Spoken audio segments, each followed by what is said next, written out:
салом бинандагони азиз, охирин хабарҳо аз тоҷикистону ҷаҳонро дар барномаи ахбори озодӣ ман Зарангези Наврӯзшо бо ҳамкоронам пешниҳоди шумо мекунам. имрӯз 15 июн ва дар барнома ин гузоришҳоро дорем.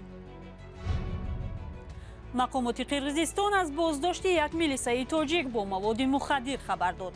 хабаре ки ба суолҳои зиёд посух надорад. дар ноҳияи Ашт рафъи оқибатҳои сели харобиовар идома дорад. азбаски мардҳо дар муҳоҷиратанд, занони деҳот дасту остин барзада ба ҳашар баромадаанд. Şöyle farzandaş mesela şahraş sevdiği amince bir hemin zanakam korna şut. Rosti gabde. Omadan hemin korkusundan olsa. ва пардаи бакорат ҳанӯз ҳам дар бисёре аз гӯшаҳои ҷаҳон як мавзӯи маргу зиндагӣ барои духтарон боқӣ мемонад.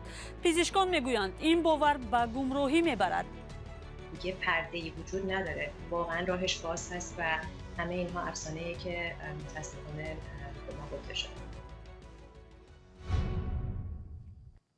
вазорати корҳои дохилии тоҷикистон хабари боздошти корманди милисаи тоҷик аз ҷониби мақомоти Қирғизистонро бо гумони қочоқи маводи мухаддир тасдиқ ё рад накард.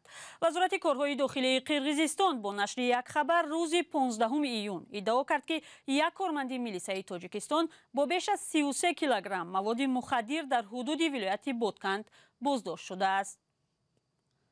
ҳамкорам Мирзонаби Холиқзод ин мавзӯъро пайгирӣ кард ва ҳоло дар студия бо мост. хуб Мирзонаби, аввал дар бораи ҷузъиёти ҳодиса мегуфтед ки чӣ гуна сурат гирифтааст? воқеан Зарангиз, вазорати умури дохилии Қирғизистон як видеоро нашр кард ки дар он чеҳраи фарди боздоштшударо дидан ғайриимкон аст.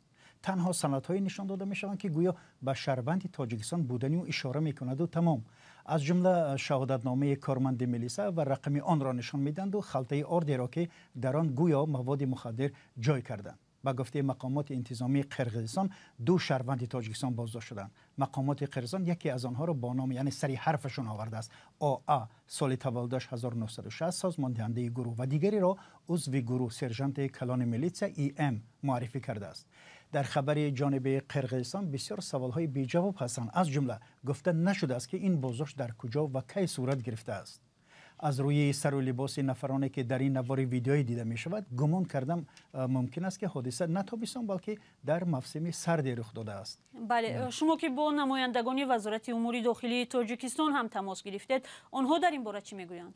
бибинед, дар дафтари матбуоти вазорати корҳои дохилӣ гуфтанд аз ин хабар огоҳӣ надоранд ва сиҳатии он хабарро тасдиқ ва рад накарданд. ҳамчунин талошҳои мо барои гирифтани назари мақомҳои дигари вазорати корҳои дохилӣ ҳам бенатиҷа монд. онҳо ба зангҳои телефони мо ҷавоб надоданд.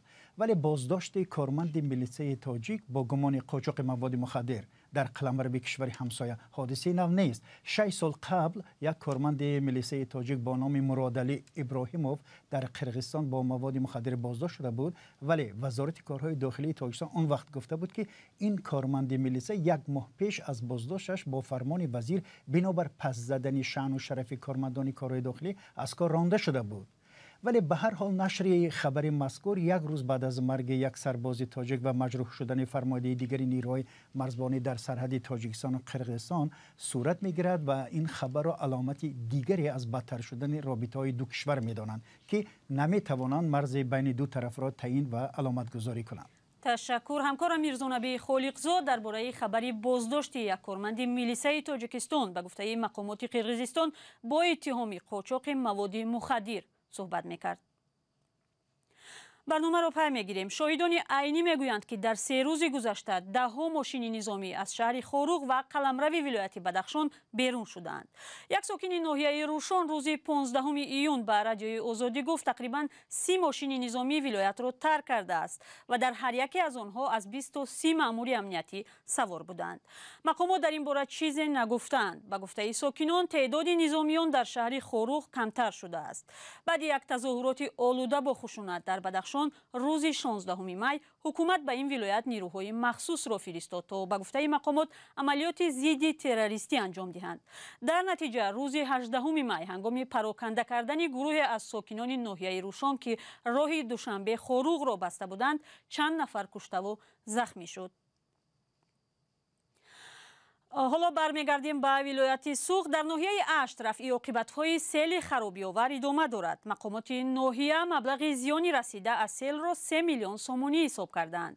بر اثر سیل روز 30 می در جماعت اشت و پنوک ناحیه چندین کیلومتر راه زیر آب مانده پل‌ها خراب شدند. ساکنان ضرر دیده ناحیه که به کشت و کار مشغول بودند حالا همه کار را یکسو گذاشته با راه حشر عمومی در پی برطرف کردن پیامد آفت طبیعی هستند.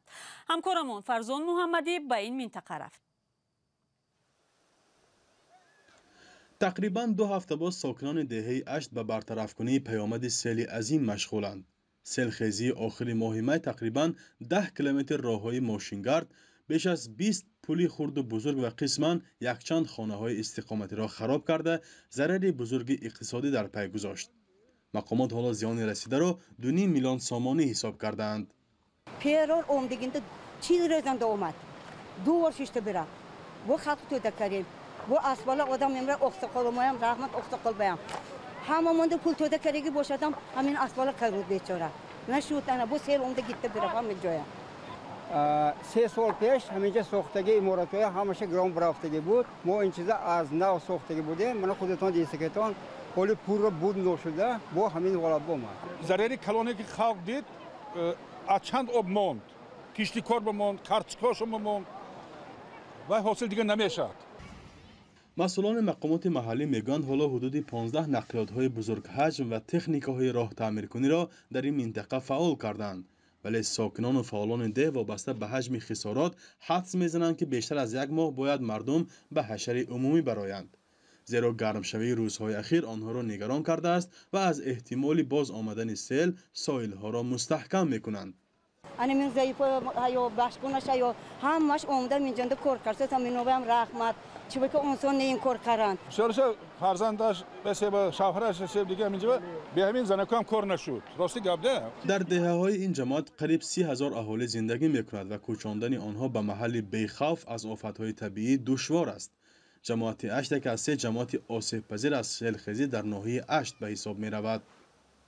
پیش از آمدن سیل 10 روز پیش سیتود در اشت پایانی همین دهه برگزار گشته بود که به واسطه خود رئیس ناحیه اشتراک کردند و با جلب تکنیک‌ها از ولایت و از ناحیه کارهای ساحل مستحکم کنی و وسیع نمودن اشت سای کارها رفته ایستاده بود و این باعث گردید که قسمت دهه اشت پایان از همین سیلابی که بزرگ آمد چند وقت پیش به آسیب ماند.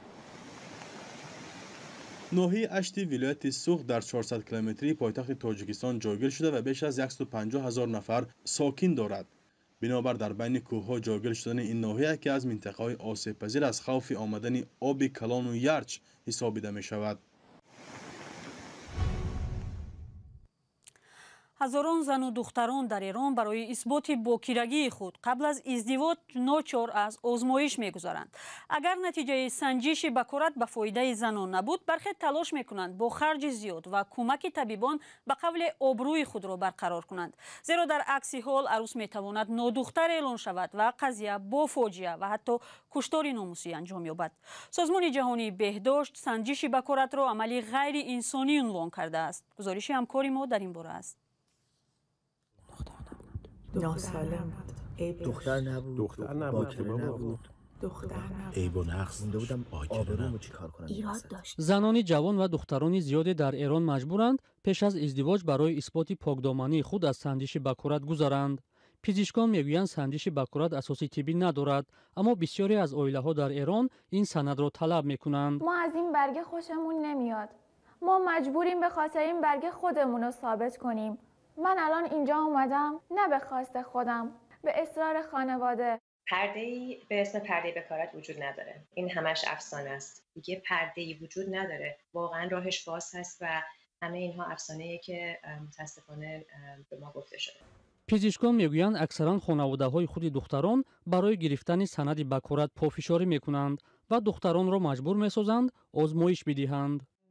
90% خانواده دختران که این رو میخوان و اکثر اوقات هم که میان میشینن اولین چیزی که میگن مخصوصا پسره میگه من خودم ایشون رو قبول دارم ولی خب دیگه خانواده خودشون این فشار رو آوردن. حالا گاهی وقتا به ذهنم هم میخوره، میگم خب پسری که میاد اینجا، خب آیا واقعا خودش هم دست نخورده است، خودش کاری نکرده؟ سازمان جهانی بهداشتی طلب گواهی بکارت را خشونت علیه زنان و یک عمل غیر انسانی میداند.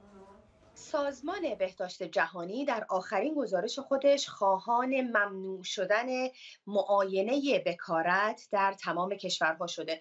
اونها در این گزارش معاینه بکارت رو فاقد اعتبار پزشکی دونستن و خشونت علیه زنان. اونها بر این باور هستند که این معاینات خلاف شأن و کرامت انسانی هستش. جشن بکارت، دستمالگردانی و چند مراسم دیگر از جمله نمایش رخت خونالود شب توی چون اثبات بکارت دختران هنوز در برخی از منطقه‌های ایران حفظ شده است. همین فشارهای روحی و روانی باعث شد که گروهی از زنان و دختران تلاش میکنند با خرج زیاد آبرو و بکارت خود را برقرار کنند. چیزی که به عنوان ترمیم ازش یاد میکنن متاسفانه یک راه درآمدی شده برای کسانی که میدونن خیلی از خانواده‌های ایرانی یا خانواده‌های کلاً هر جایی با این مسئله مشکل دارن و براشون خیلی مهمه و کاری که میکنن دهانه واژن رو به هم میدوزن و در دخول بعدی که اتفاق میفته این بخیه باز میشه و باعث خونریزی میشه و عملی رو به وجود میاره که مردم دنبالش هستن که ببینن. دستتون رو بده. آقا منصور، دست درد نکنه با این عروس آوردن. به مردم چی بگیم؟ بگیم نه. باکره بودن هنوزم در بسیاری از گوشه‌های جهان یک موضوع مرگ و زندگی برای دختران باقی میماند. نگذشتن از سنجش بکارت بعضاً میتواند برای دختران با فاجعه یا قتل ناموسی بیانجامد. حالا برمیگردیم به تاجیکستان. واردات و فروش لامپا یا چراغ‌های کم مصرف در تاجیکستان منع شد. این در حالی است که چندین سال پیش مقامات کشور همین چراغ‌ها را خیلی تشویق و تعریف کرده مردم را مجبور می‌کردند از لامپاهای معمولی دست کشیده فروزانک کم مصرف استفاده برند. چرا اکنون حکومت این چراغ‌ها را منع می‌کند؟ گزارش همکاران ما براج صوفی و اسکندر فیروز را در این باره یکجا می‌بینیم. حکومت تاجیکستان با یک قرار خود واردات و فروش چراغ‌های کم مصرف را منع کرده، لامپاهای سوتودیودی جایگزین آنها شدند. 13 سال قبل مقامات با چنین یک تصمیم دیگر استفاده چراغ‌های تصفان را منع کرده بود. سبب منع کردن واردات، فروش و استفاده لامپاهای کم مصرف زیان آن به سلامتی و محیط زیست گفته شده است.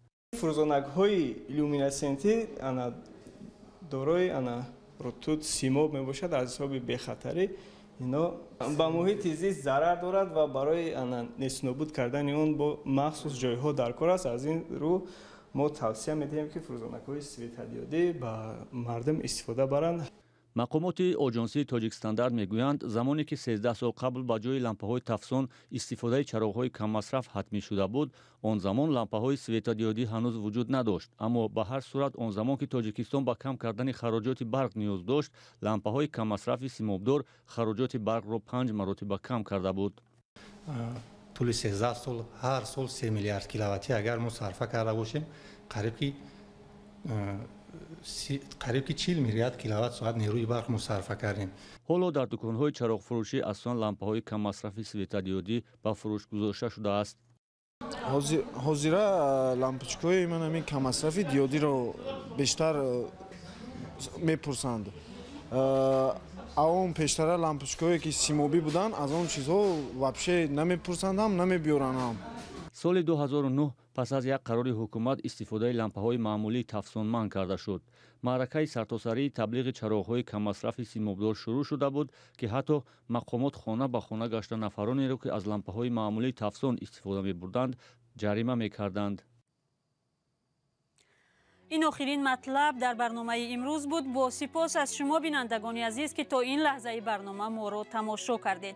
نشر نوبتی اخبار آزادی به انجام میرسد، ولی خبر و گزارش های نوترین در وبسایت ما و صفحه های آزادی در یوتیوب، فیسبوک و اینستاگرام گذاشته می شوند. تا ملاقات بعدی، خدا نگهدار شما.